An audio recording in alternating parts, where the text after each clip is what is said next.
We caught the cheater, but the private investigator's evidence was illegal, and that single ruling turned the clean arc of my divorce into a labyrinth where the law and the truth kept missing each other by inches.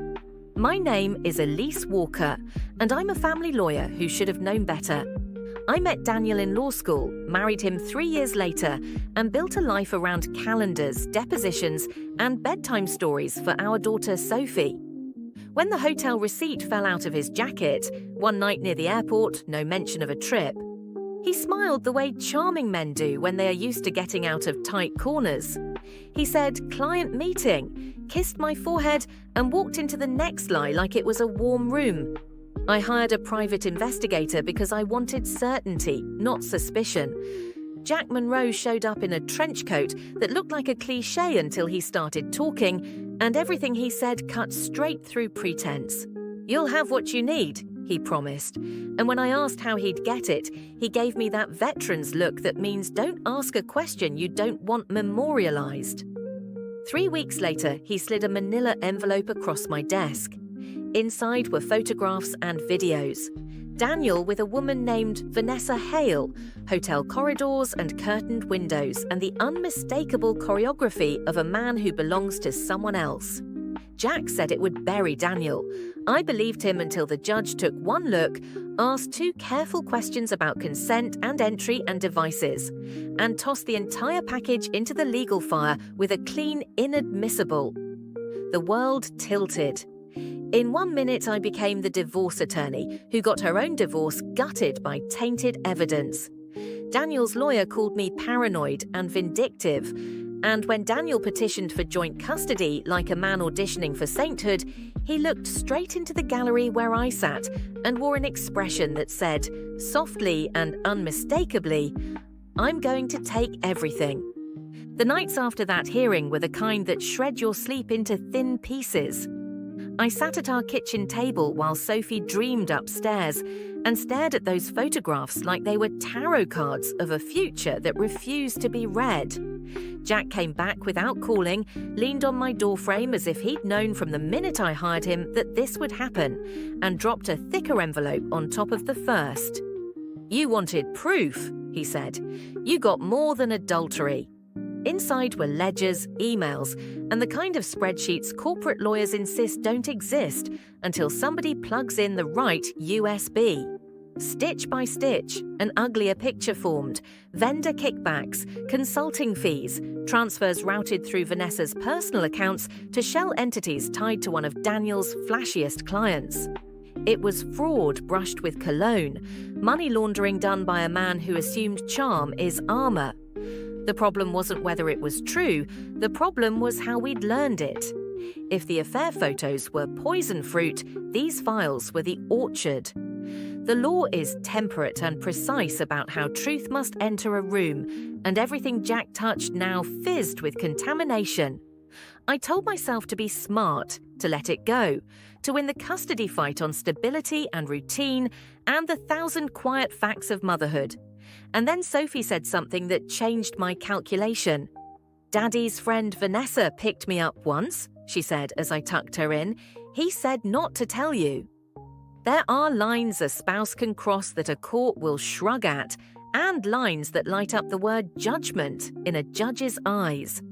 Bringing the affair partner into your 8-year-old's orbit and ordering silence is the second kind. That single memory converted Vanessa from a private sin into a public safety question. Custody law cares deeply about who touches a child's life. When we returned to court, I asked for Vanessa under subpoena, not as an adulterous footnote, but as a woman who had been entrusted with a pickup from school and a drive across town in a car that smelled like expensive leather and plausible deniability. Daniel stiffened the moment he heard her name. The judge hesitated, weighed relevance against intrusion, and granted it because a child eclipses comfort every time. Vanessa arrived in pearls that wanted to look like character and sat down with her eyes skittering between me and Daniel like birds that can't find a wire. I stayed gentle at first, the way you talk to a witness who is more frightened than guilty. "How do you know Mr. Walker? Through work." And outside of work, we're friends. Did you ever pick up Sophie from school? Just once. Were you asked to keep it from her mother? Yes. Why do you believe he wanted it hidden? Because of us. The room exhaled, and even Daniel's attorney couldn't find an objection fast enough to rebuild the wall that word had just knocked down. Then I pivoted, carefully, without touching a single illicit document, to the accounts. Had Mr. Walker asked you to open one in your name for client payments? She stared at Daniel, blinked, and nodded. The judge allowed every question because I hadn't introduced the forbidden fruit. I'd simply walked Vanessa to the tree and let her point. Daniel's lawyer shouted, "Poisonous tree anyway," and the judge shook his head. "The court heard the witness," he said. "The record stands." What followed was not a montage and not a miracle. It was the slow, exhausting grind of a custody war fought inch by inch across weeks of hearings, evaluations, and reports. I built the case I should have built from the start, not about betrayal in a hotel room, but about judgment in a life.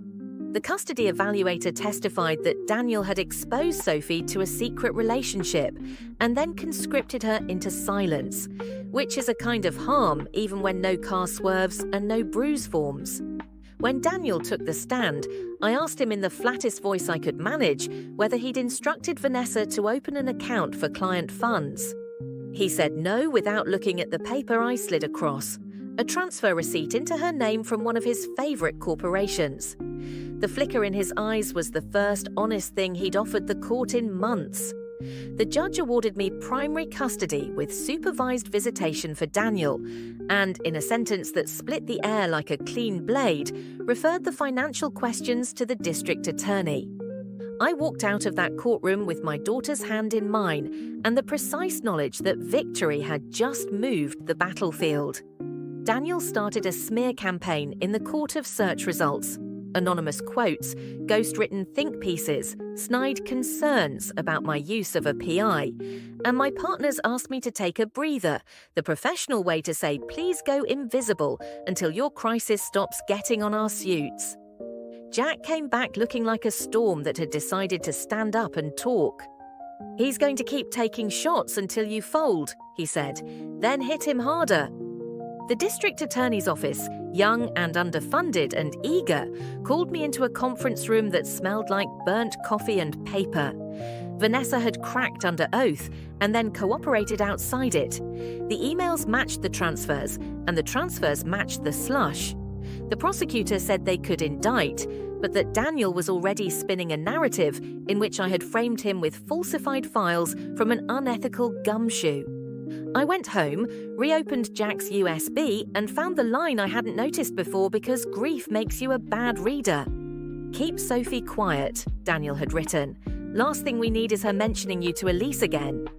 Pair that with Vanessa's sworn testimony about the pickup, and it wasn't just fraud, it was reckless endangerment and intent to hide exposure. I turned it over.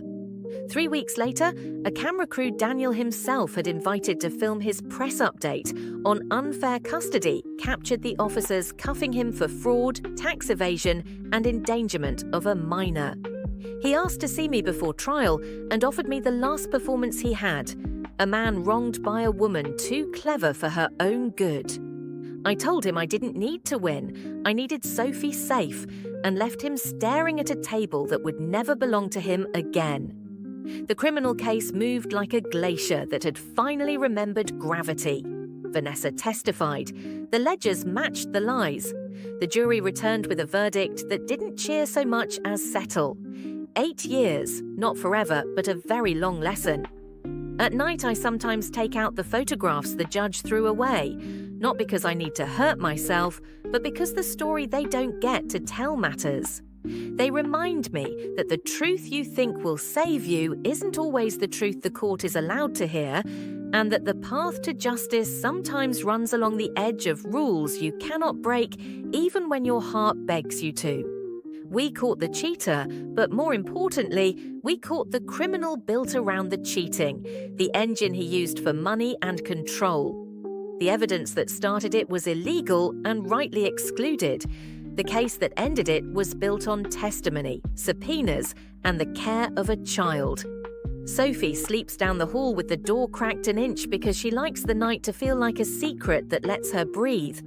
And when the house is quiet, I remember the precise sound the gavel made when the judge said she would stay with me. It wasn't triumph, it was a door closing and another opening, and the word safe moving from wish to fact.